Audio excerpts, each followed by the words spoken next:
तो जितने भी मुझे देश और प्रदेश तक आप बैठ करके सुन पा रहे हैं, तांत्रिक पूजा से उपलब्धि तो जल्दी हासिल हो जाएगी, लेकिन अपना जीवन खतरे में हो जाएगा।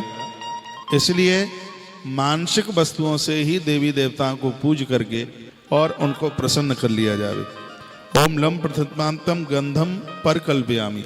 सबसे पहले हम देवताओं को फूल चढ़ाने के लिए तैयार होते हैं, तो उन्हें फूल की गंध उन्हें चढ़ाई जाए। तो कैसे मानसिक पूजा करें? उन्हें कह दें, हे माँ, धरती में से ही सब फूल प्रकट हुए हैं और धरती का एक गुण है जिसको कहते हैं गंध।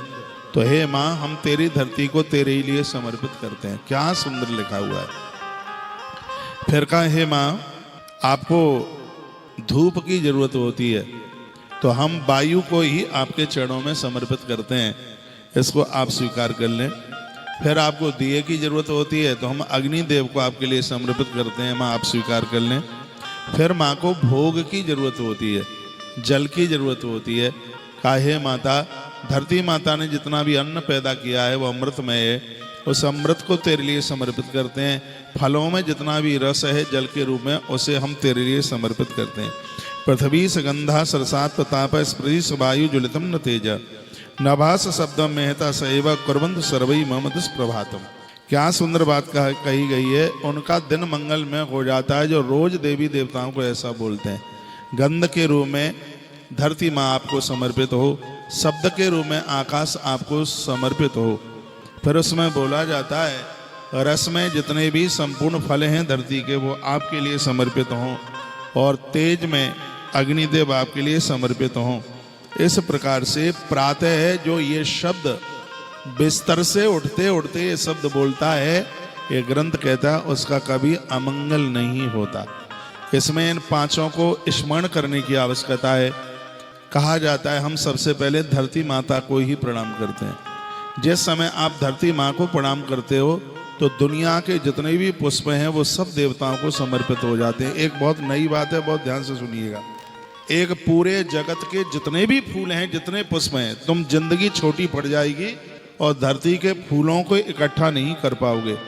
यह ग्रंथ कहता है कि धरती के जितने भी फूल हैं उन सबको देवताओं पर चढ़ाने से जितना तुम देवताओं को प्रसन्न कर पाते हो, धरती माता को एक बार प्रणाम करने से उतना आप देवताओं को प्रसन्न कर लेते हो।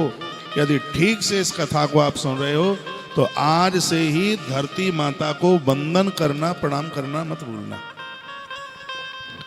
धरती का गुण है गंध, और पुष्पों में देवता गंध ही तो स्वीकार करते हैं। तो उसका बड़ा सुंदर श्लोक है, पृथ्वी सगंधा सरसात तापः। जिस समय आपने पृथ्वी को वंदन कर लिया, प्रणाम कर लिया, हमारा तो मंगल होगा ही, लेकिन ये जितने भी सब देवता हैं सब राजी हो जाएंगे, सब खुश हो जाएंगे।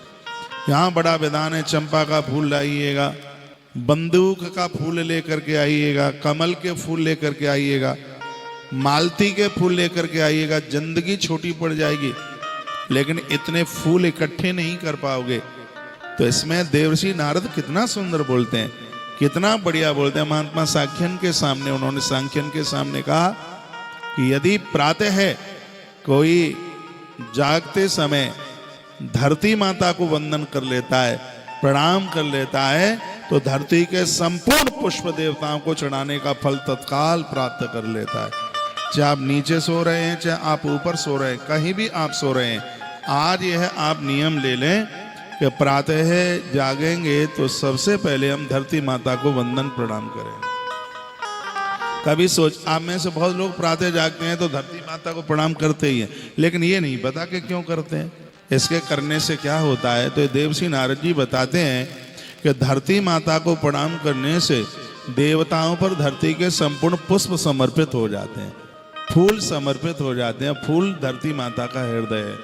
जब हम देवताओं को फूल समर्पित करते हैं तो हम भगवान को अपना पवित्र हृदय समर्पित कर देते हैं, निर्मल मन समर्पित कर देते हैं, और देवता निर्मल मन से बड़े राजी होते हैं। ये मानसिक पूजा है, इसको मानस पूजा कहते हैं।